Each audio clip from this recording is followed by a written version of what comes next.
Welcome to This Explainer. Today, we're tackling a genuinely massive cosmic mystery. How do we actually measure the true, gravitationally bound size and weight of a galaxy? I mean, you might look up at the night sky and think, well, with all our advanced telescopes and literally centuries of observation, astrophysicists must have this completely figured out by now, right? Actually, no. The truth is, calculating the fundamental properties of the cosmic structures we live in is surprisingly fraught with ambiguity.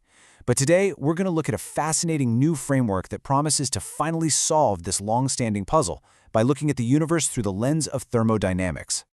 Section 1. The Galactic Mass Mystery. So you'd probably assume that astrophysicists know exactly how big and heavy our own home, the Milky Way, truly is. It sounds like a pretty straightforward question. But when we map out stars, track gas clouds, and observe satellite galaxies, the published answers we get are shockingly all over the place. When we actually lay out the estimates from leading researchers just over the past few years, the variation is wild. For instance, Zhao in 2023 estimated roughly 2 × 10 to the 11th solar masses, but then Edie in 2017 suggested it's closer to 6.2. And Watkins in 2019, they pegged it way up at 1.54 × 10 to the 12th. These estimates span nearly an entire order of magnitude. Imagine trying to weigh yourself, and the scale tells you that you weigh somewhere between 100 and 1,000 pounds. That is exactly the level of uncertainty astronomers are currently dealing with.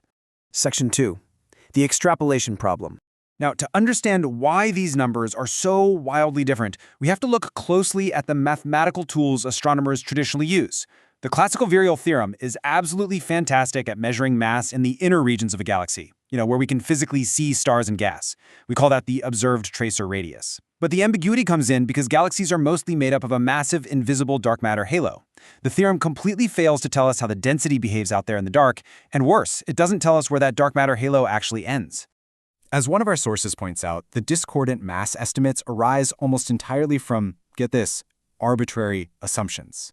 Because scientists literally do not know where the true geometric edge of a galaxy is, they're forced to just sort of guess.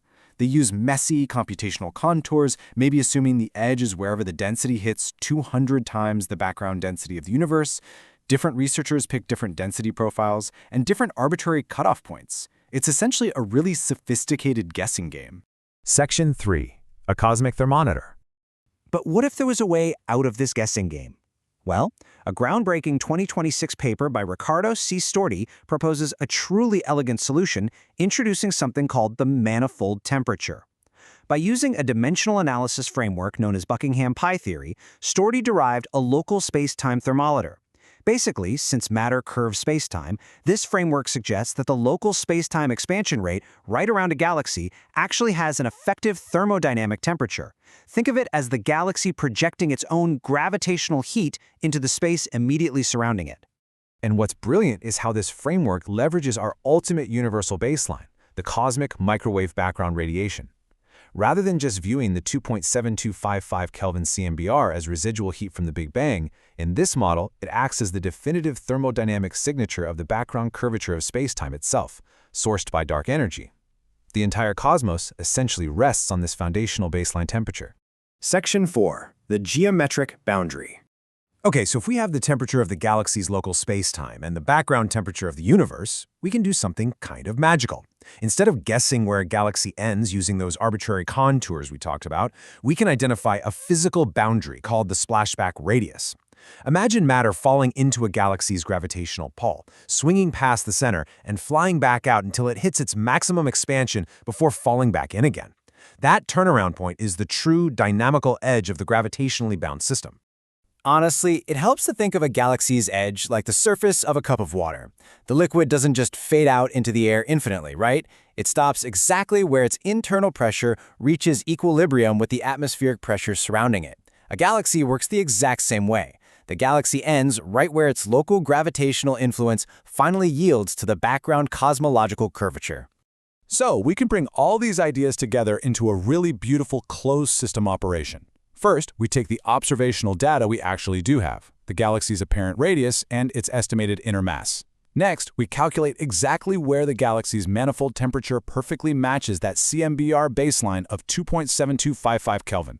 That exact spot, that is our splashback radius. And finally, once we pinpoint that specific surface of equilibrium, the framework outputs the definitive, true virial mass and radius of the total galaxy. Boom! No guessing required.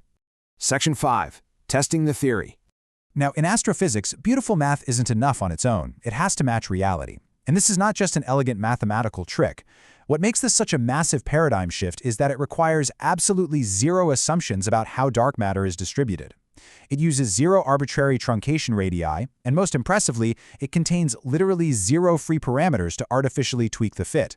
You plug in the observations and you get a unique, deterministic answer that works universally.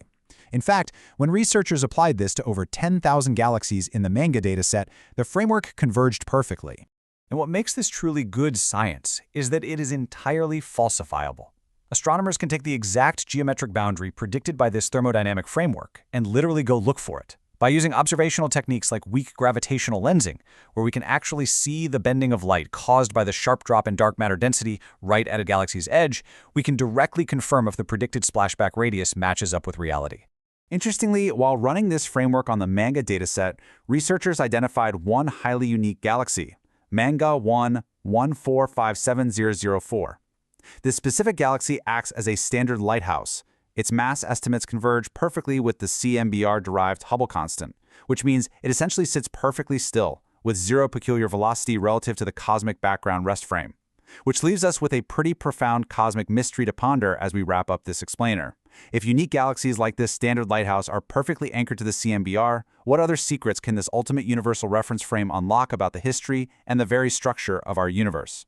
It really makes you wonder what else we've been just guessing at that thermodynamics might soon solve for us.